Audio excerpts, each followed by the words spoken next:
Hoy estamos con Darío Teitelbaum, es presidente de la Unión Mundial de Meretz, vive a 7 kilómetros de Gaza, en Eshkol. Darío fue uno de los primeros, junto a Diego Sireta, a informar de la infiltración de Hamas a los poblados. Y dijiste, Darío, agarraron a las Fuerzas de Defensa israelí con los pantalones abajo. Fue muy duro escucharlo, pero fuiste de los primeros que lo reportaron. ¿A dónde te encuentras en este momento? En este momento me encuentro en mi casa, en el Kibbutz Gvulot, donde se encuentra también Beit México, la Casa de México en Israel. Y está dura, la situación está dura. No me fui de casa, es decir, estuve un fin de semana largo en la casa de mi hermana, pero bueno, de todas maneras se trata de mi casa, entonces sin tener niños pequeños aquí, pero 200 y algo de personas de mi kibutz están en Eilat en este momento y otros ciento y Evacuados, algo ¿verdad? están. Claro, Evacuados. exactamente. ¿Y tú por qué no Y te quisiste ir? mira, May, al fin y al caso es casa. Y uno se siente mejor en la casa. Gulot no corre el peligro que corren los kibutzim cercanos a la franja. Tenemos el mismo peligro que todos de un misil, digamos, pero lamentablemente dos grupos terroristas pequeños trataron de incursar al kibutz, pero fueron frenados a unos 450, 500 metros de la cerca del kibutz.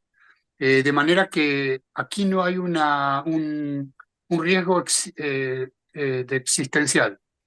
Se puede entender, por supuesto, que las familias jóvenes con niños pequeños, no teniendo ningún marco educativo funcionando, estén en otro lado.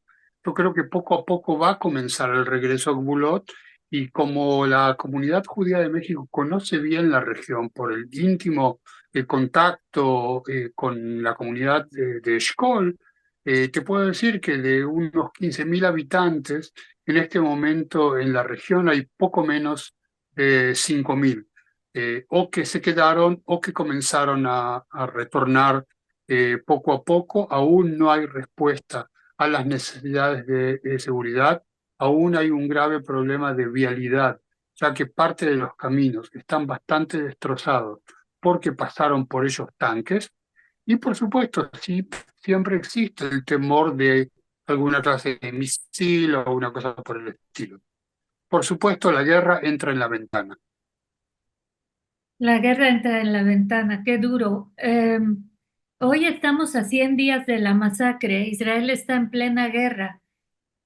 Luego de estos 100 días, ¿tienes alguna idea de por qué falló la inteligencia israelí y el mismo ejército este 7 de octubre?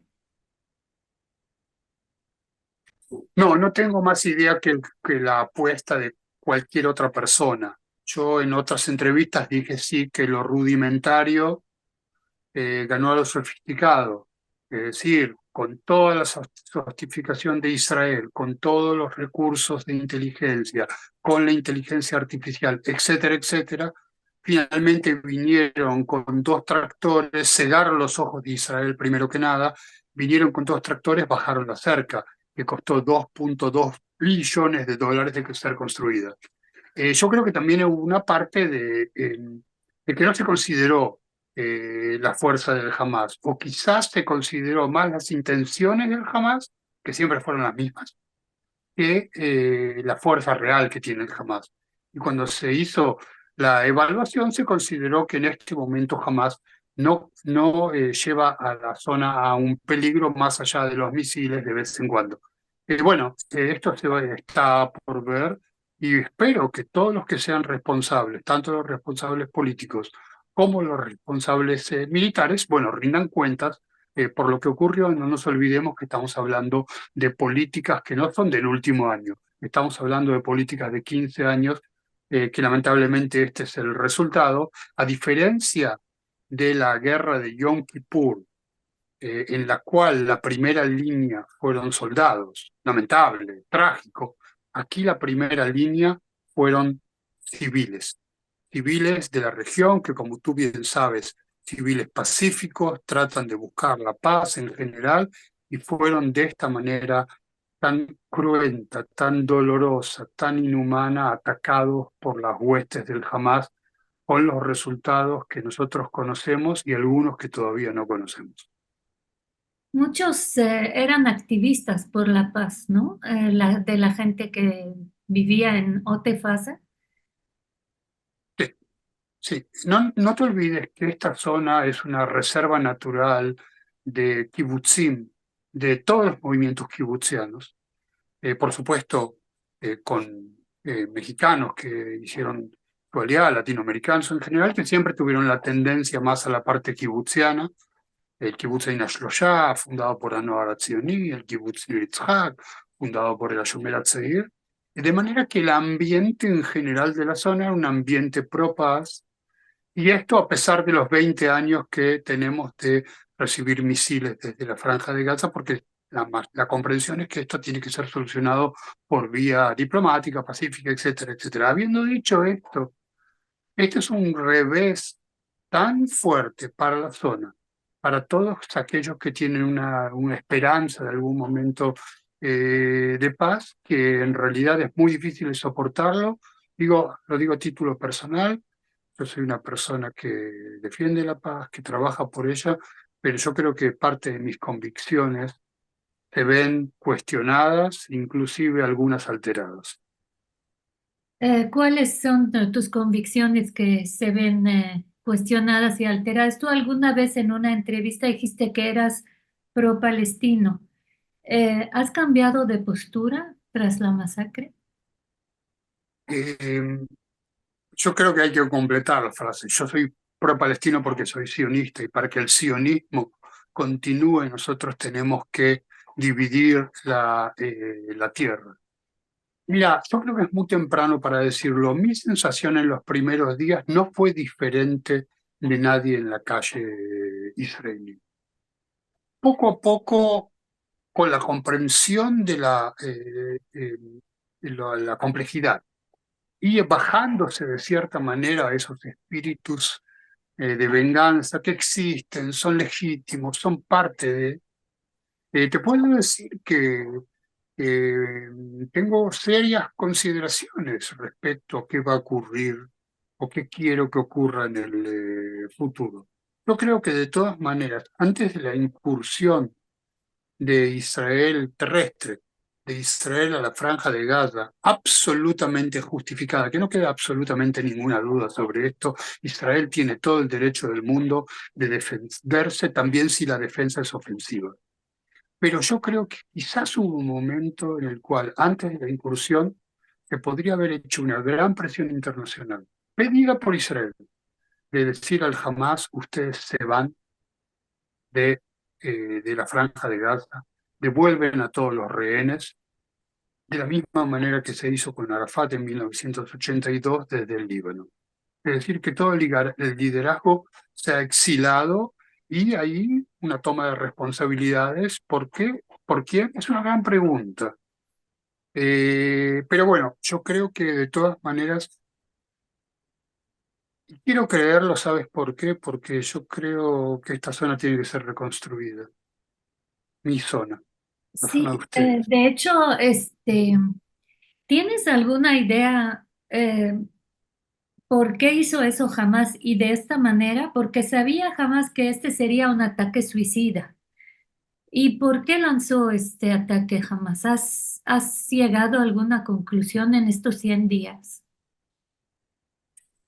Mira, mi conclusión personal, primero que nada, tiene que ver con la ideología del Hamas, que no ha cambiado.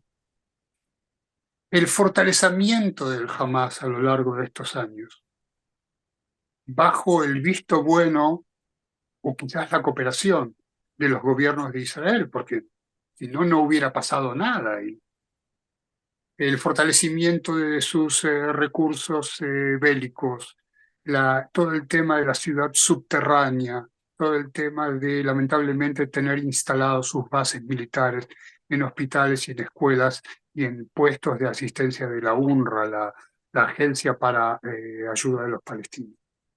Ahora, Israel estaba en un camino positivo respecto a la región y era el momento de Hamás para desbaratarlo.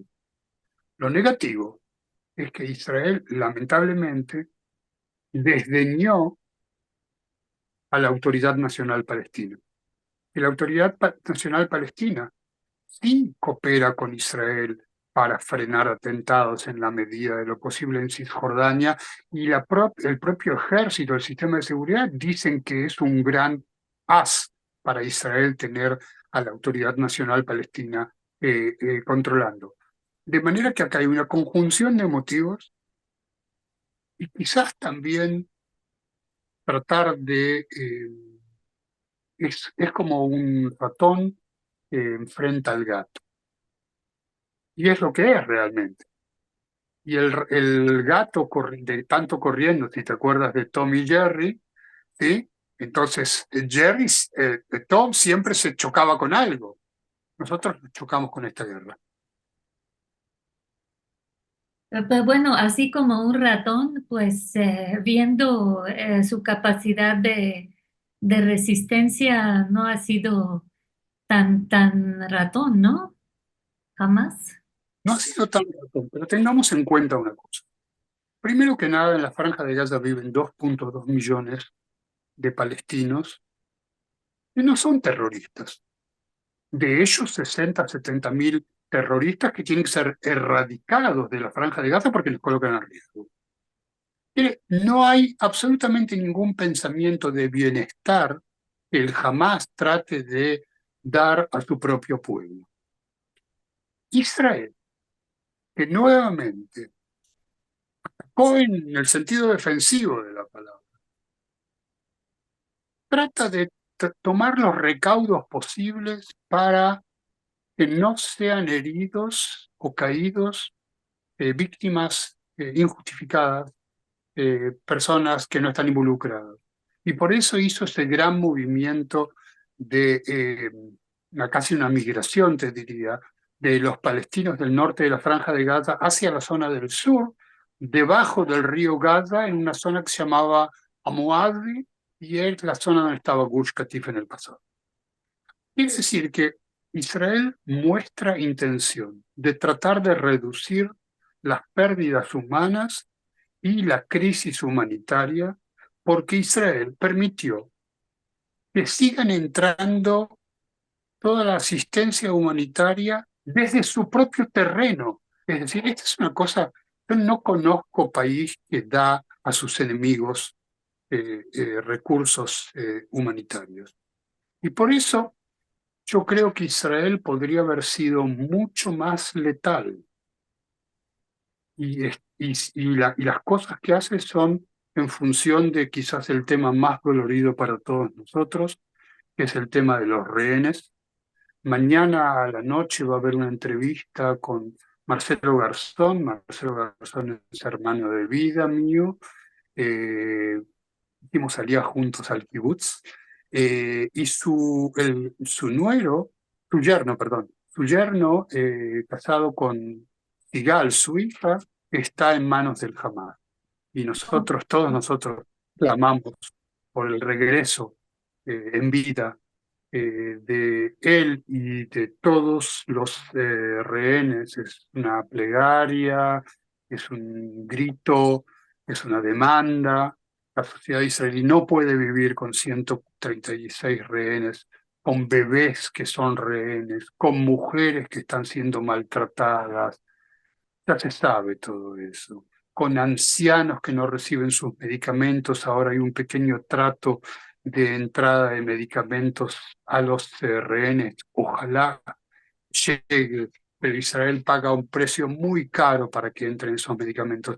Quiere decir nuevamente que acá la sociedad israelí, que recibió un golpe, como bien sabes, está dolida, que tiene 103 días después de la guerra, necesita ese bálsamo inmediato de la salida de los rehenes. Y después se harán las cuentas de la guerra. El único problema que tiene esto, querida May, es que Israel no fija postura qué es lo que va a ocurrir el día después, lo que se llama el endgame. Y creo que acá hay una gran voluntad del mundo, luego de condenarnos, luego de todo ese juicio fraguado en la Corte de Justicia Internacional, que acá haya una solución. Y es una oportunidad para una solución. Pero esa solución requiere una gran alianza, incluyendo países árabes, que saque al Hamas y que tome responsabilidad de la Franja de Gaza. Es decir, la Autoridad Nacional Palestina reforzada, cambiada. Es decir, algo tiene que ocurrir positivo de todo esto, porque no solamente nuestra región tiene que ser reconstruida, sino también Gaza tiene que ser reconstruida porque está destruida. Mira, hoy el asesor de seguridad Jack Sullivan dijo en Davos que podrían hacer un Estado palestino a corto plazo. ¿Qué opinas de esta declaración? Porque, digamos, desde tu punto de vista, ¿cómo lo ves? Primero que nada, tradicionalmente yo apoyo la idea de dos estados para dos pueblos. No nos olvidemos que Israel no estaba en Gaza. Y lamentablemente hay una frase que Netanyahu no dijo al comenzar la guerra. La primera frase que él tendría que haber dicho es: sin Hamas en Gaza, e Israel no tiene intención de quedarse en Gaza. Eso hubiera disipado todas las dudas respecto a la intención de Israel. Lamentablemente no lo hizo por un tema político. Su gobierno es un gobierno de extrema derecha, con factores mesiánicos, con factores violentos, relacionados con los colonos en los territorios ocupados. De manera que él no quiere pagar precios políticos. De la misma manera que no dijo frente a cámara: yo soy primer ministro de Israel hace 15 años con un intervalo de un año, yo soy responsable de las políticas que llevé a cabo y que nos llevaron al 7 de octubre. No lo dijo y no lo va a decir. Ahora, yo creo que hablar en este momento de un Estado palestino me parece inconveniente. ¿Por qué? Porque esto es un camino a transitar. Sí, hablar sobre las intenciones de un acuerdo global con el compromiso del mundo de solucionar el conflicto en un plazo de 10, 15 años, con varias etapas, etcétera, etcétera, me parecería mucho más prudente. Lamentablemente, Israel no lo dice tampoco, fuera del ministro de Seguridad, que dio una entrevista muy interesante en el cual dijo que va a haber que llegar a un acuerdo porque Gaza no se va a manejar solo, va a haber una anarquía terrible y quizás sea peor que el Hamas. Tanto así. Ahora, ¿consideras adecuada la estrategia actual de Israel en Gaza en su frontera norte con Líbano? ¿Crees que algo ha fallado? Vamos a decir primero, lo que falla es la humanidad, en el sentido que estamos siendo atacados al mismo tiempo por cuatro flancos. Gaza, fuimos atacados, siguen tirando misiles. El Líbano, duramente atacados. Hay guerra con el Líbano o con el Hezbollah en el Líbano. Siria, que son proxies iraníes, e incluso los Houthín desde Yemen. Es decir, y nosotros somos los que vamos al Tribunal de Justicia, ¿entiendes? Es decir, hay algo acá que tiene que ver con una falla de la humanidad. Junto con esto, Israel tiene que manejar una política de contención de lo que ocurre en el norte. El problema es que en este momento hay 120.000 evacuados. Israel no actúa todo lo posible positivamente con los refugiados del norte y del sur. Y acá hay que decir una gran palabra a dos entes. Primero, la sociedad civil israelí. From day one, desde el primer día, se puso las pilas cuando el gobierno no lograba reaccionar, el Estado no podía dar respuestas y la sociedad civil que estaba organizada a partir de la protesta contra el golpe de Estado judicial cambió, se enroló y dio soluciones hasta que el Estado poco a poco se organizó. Y la gran cosa más adicional que hay que decir es la gran solidaridad judía de los judíos de las comunidades del mundo, todo el apoyo, todas las donaciones, pero esto no es un tema de plata, es un tema de influencia política en los países donde están, etcétera, etcétera. Es decir, acá tenemos sí un momento también de un cambio de las relaciones entre Israel y la diáspora, no más división en realidad entre Israel y diáspora, sino un pueblo judío unificado que se encolumna por detrás de Israel y que por el otro lado te permite ser crítico a las políticas de Israel, de la misma manera que yo lo digo hace años, eso, porque acá sí evidentemente hay que criticar. Muy preocupado por la ola de antisemitismo, muy preocupado por la ola de esta nauseabunda idea de que Israel trata de hacer un genocidio, no es tal, es cierto, los números de caídos en la Franja de Gaza son muy grandes, pero no se trata de un genocidio de ninguna manera y bajo ningún concepto. Y seguro que no una limpieza étnica. Israel no se dedica a limpieza étnica. No, Junto con esto, sí. decirlo de manera clara, yo creo que los judíos del mundo también quieren que aquí se llegue a un acuerdo. El acuerdo que Netanyahu trata de evitar porque se queda sin gobierno. Trata de evitarlo porque no quiere hacer concesiones territoriales en Judea y Samaria.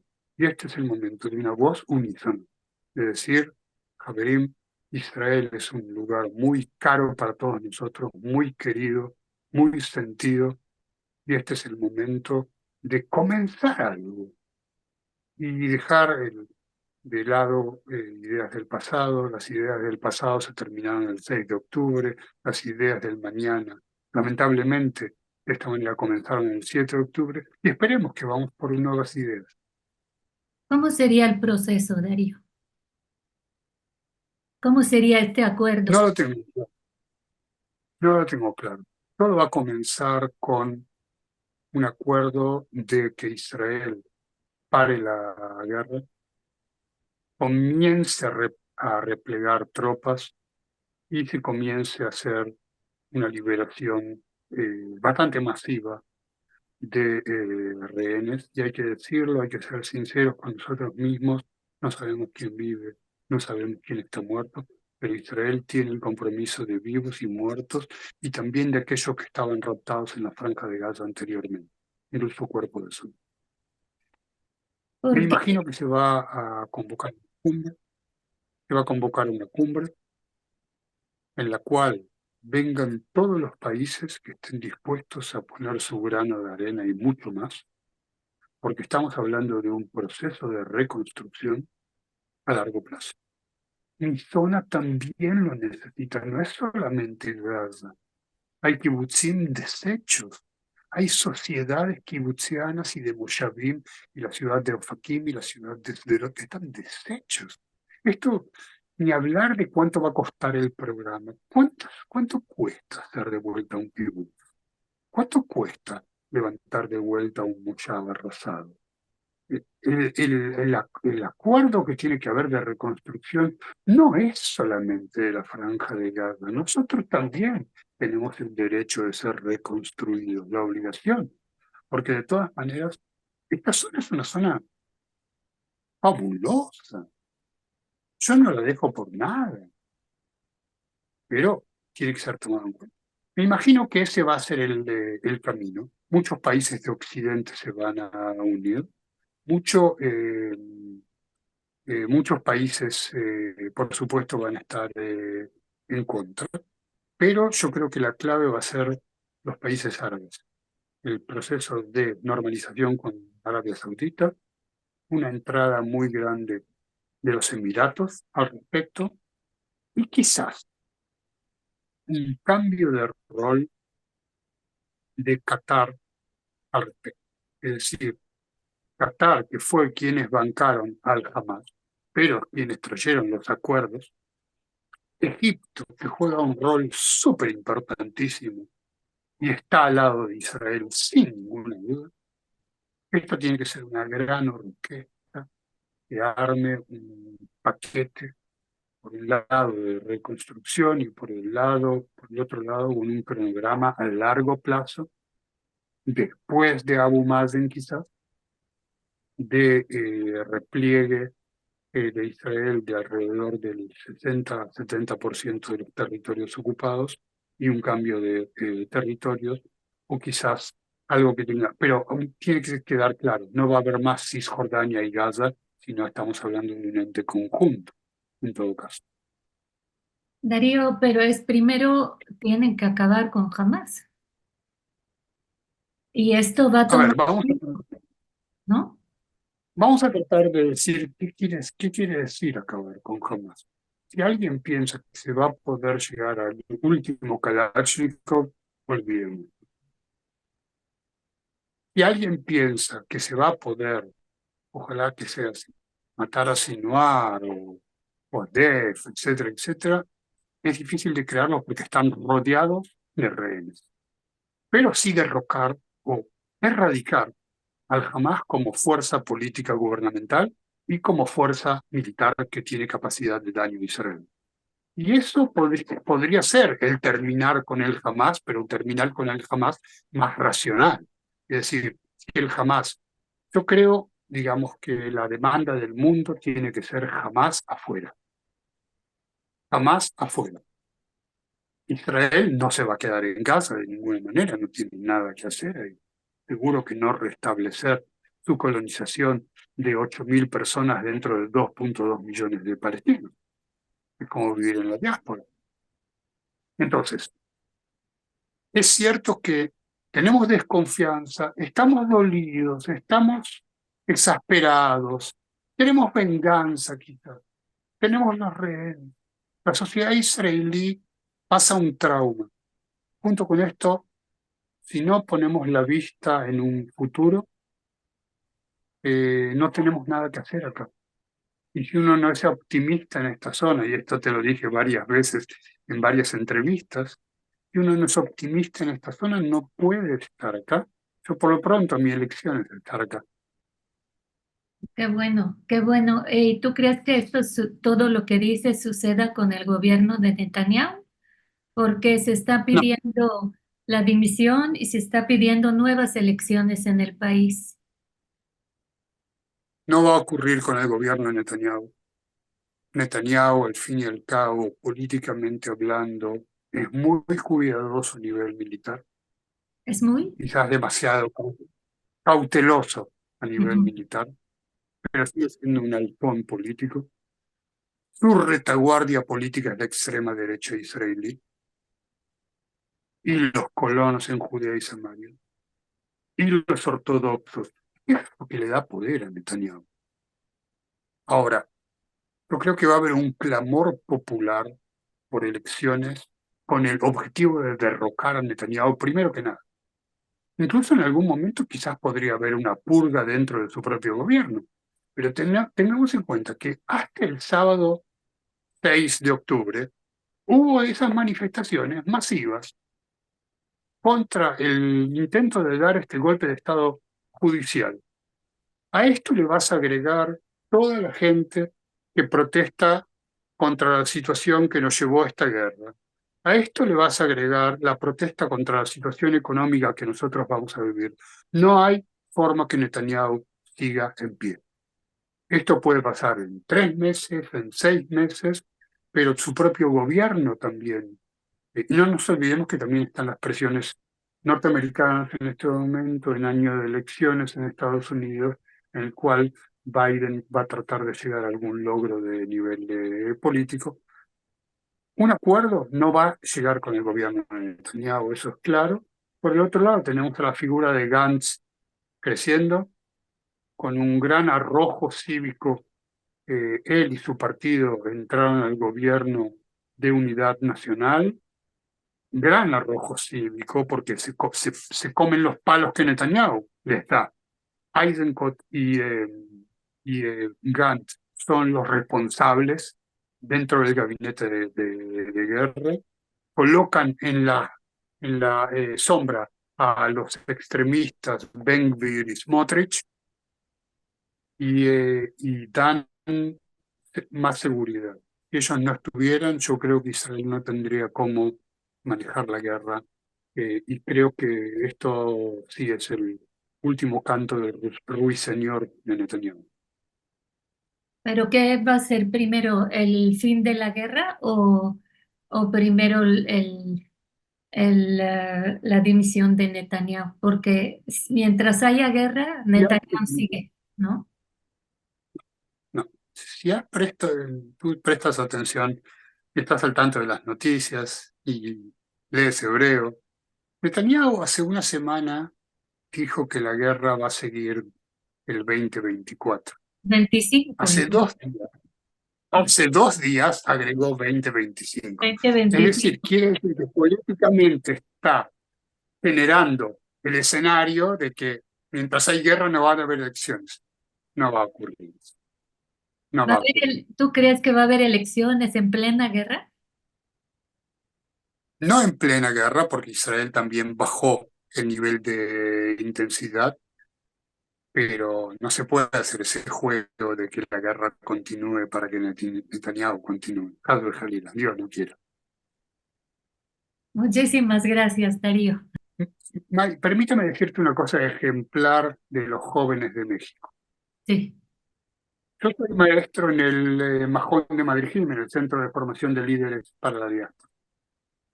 Los javerí mexicanos que comenzaron su año pocos días antes del ataque, quedaron en Israel, no se fueron.